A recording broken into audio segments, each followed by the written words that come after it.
Good day everyone. I am Joel Saway Bulu Jr. Currently pursuing my master's degree at CMC, Central Mindanao College, Kidapawan, and I am major in social studies. And today I will be going to answer these three questions. What was the discussion from this subject all about? What key takeaways you learned from this subject? And lastly, as a social studies teacher, how will you apply the things you have learned from this subject?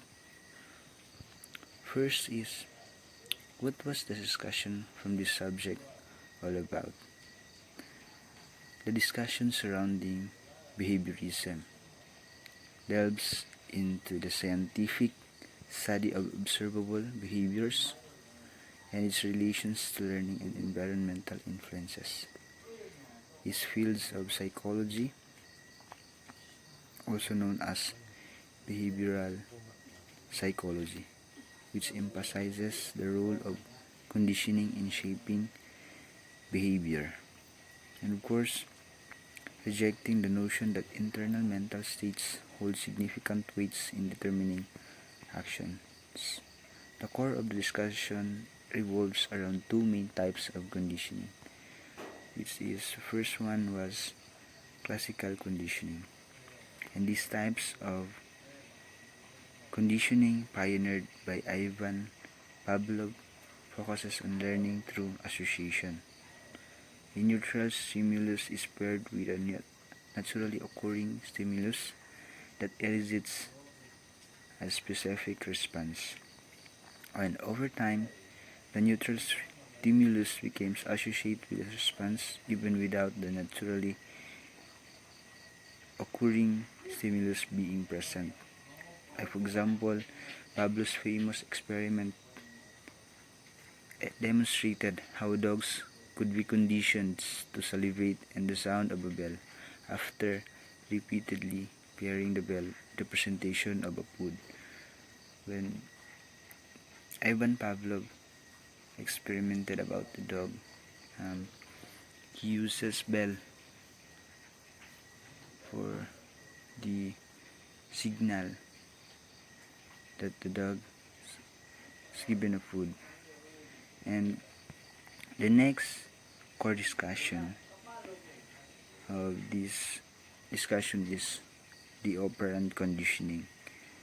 The operant conditioning is pioneered by B.F. Skinner, followed by a positive response or reinforcement are more likely to be repeated, while behaviors followed by negative consequence or what we call punishments are less likely to be repeated. B.F. Skinner is credited with developing these types of conditioning, which focuses on learning through reinforcement and punishment. And the operant conditioning is what we call, this is the a reinforcement and punishment. Like for example, in classroom, students must getting more attention when there is, or we might get their attention when there will be a reward system. Unlikely when we have when we go through punishment, students must likely to repeated their actions, and because over time they will be used of what punishment we are given to them. And of course, despite the widespread influence of behaviorism, it also faces many criticism, wherein we must need to understand how behavior affects our human brain, our intelligence, how behavior affects our life. And despite this criticism, behaviorism has made significant contribution to our understanding of learning and behavior, and its principles continues to be applied in various fields such as psychology, education, and therapy. So that was this subject is all about. It's all about understanding behaviorism, the behavior, culture, and evolution of behaviorism. And the next questions that I will going to answer will be, what key takeaways you learned from this subject? From the discussion on behaviorism, several key takeaways can be drawn in the observable. First is the observable behavior emphasis. So, behaviorism highlights the importance of studying observable behaviors rather than focusing on internal mental processes. This approach allows for the scientific analysis of behavior and the development of measurable intervention. We might know that our behavior affects our everyday life. So, the observable behavior emphasizes on how people react on a certain situation.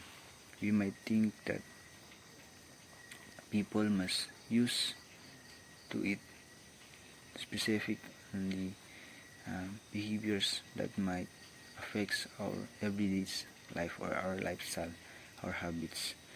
And the observable behaviors emphasis on the focus in the observable matters rather than internal mental processes.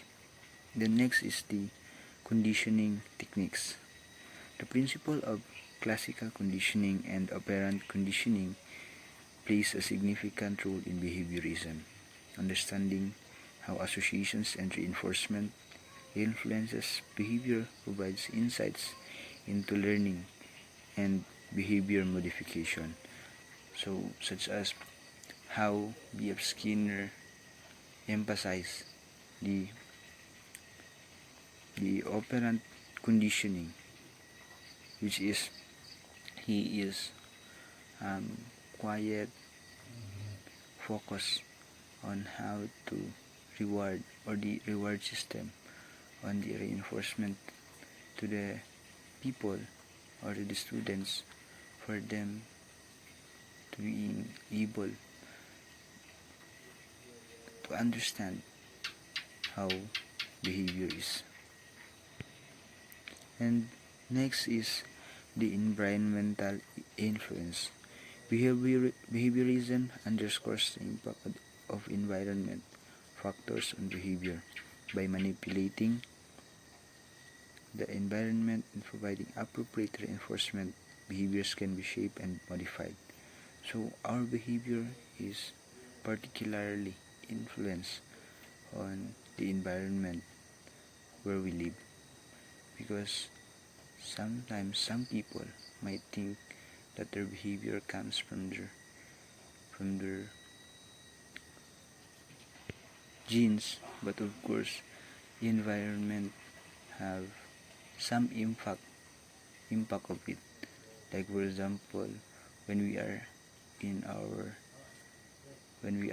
our primary school, we might have some behaviors that comes from our classmates, our peers, and of course we have influence by what their characteristic is.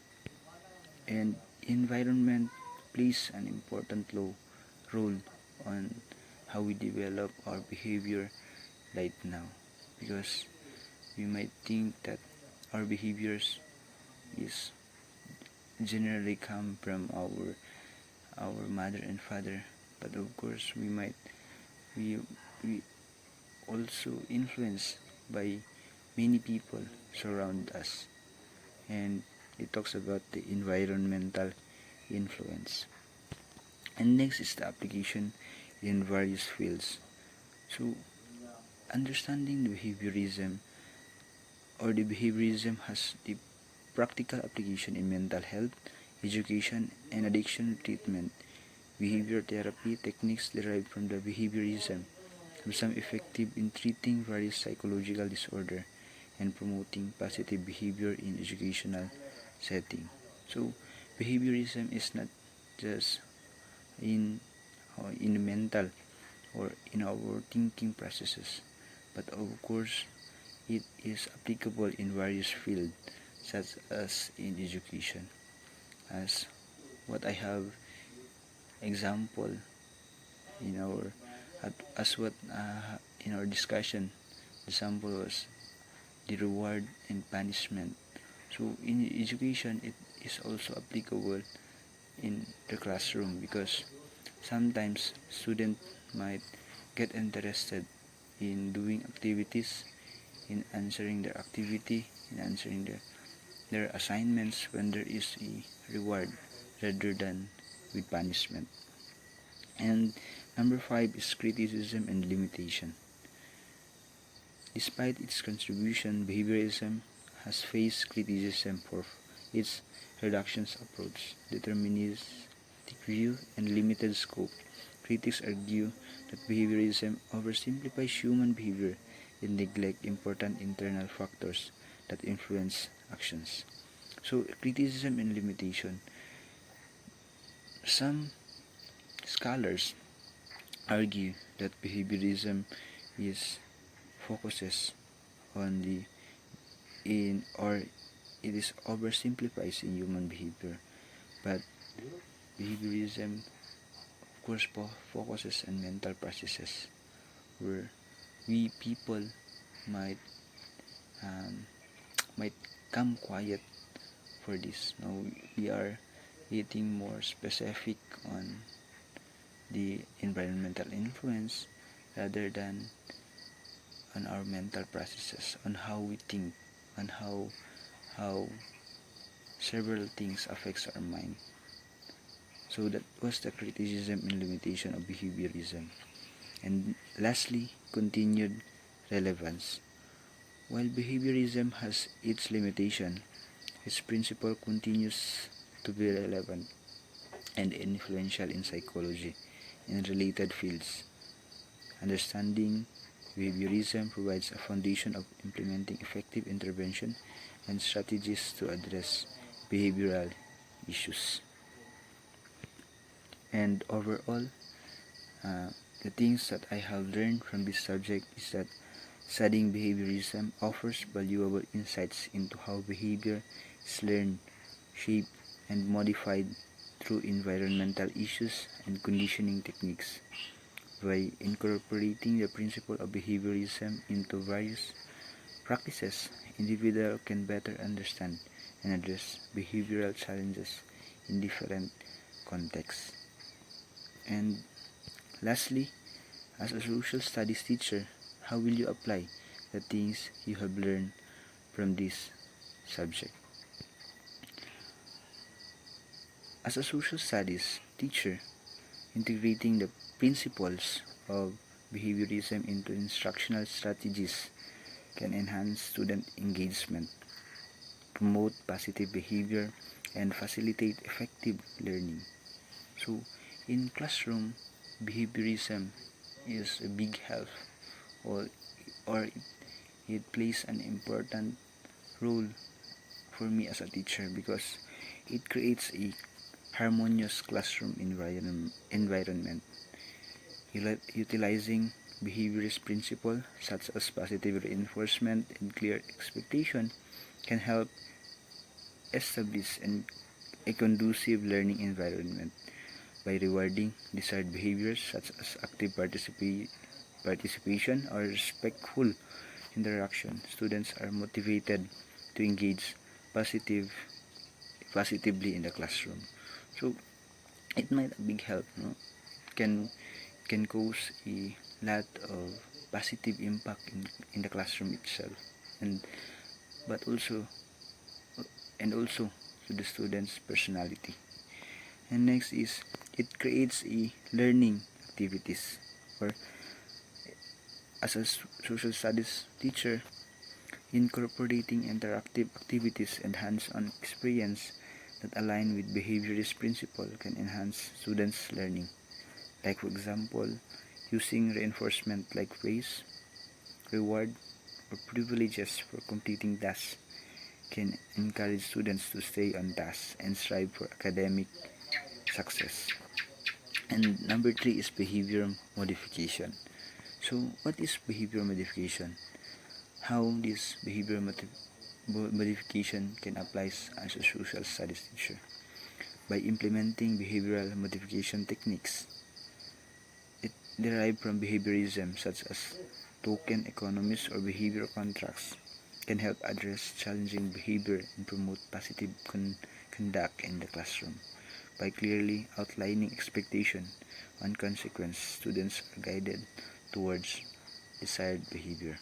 So, like for example, in our first day of our class in the school, we have this what we call classroom rules and regulation. So, at this point, student might suggest me some of their their classroom rules on how they act in the classroom.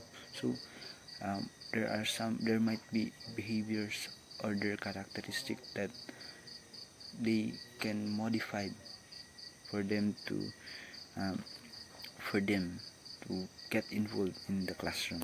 And number four is creating a positive classroom culture or classroom culture. Yes, fostering a positive classroom culture through consistent reinforcement of pro-social behavior, collaborating learning opportunities, and a supportive learning environment, and can contribute to students' overall well-being and academic success. Encouraging kindness, empathy, and teamwork aligns with behaviorist principles of shaping behaviors through positive interaction. So, incorporating by incorporating behaviorism into my teaching practices, I aim to create an environment where students are motivated, engaged, and empowered to reach their full potential.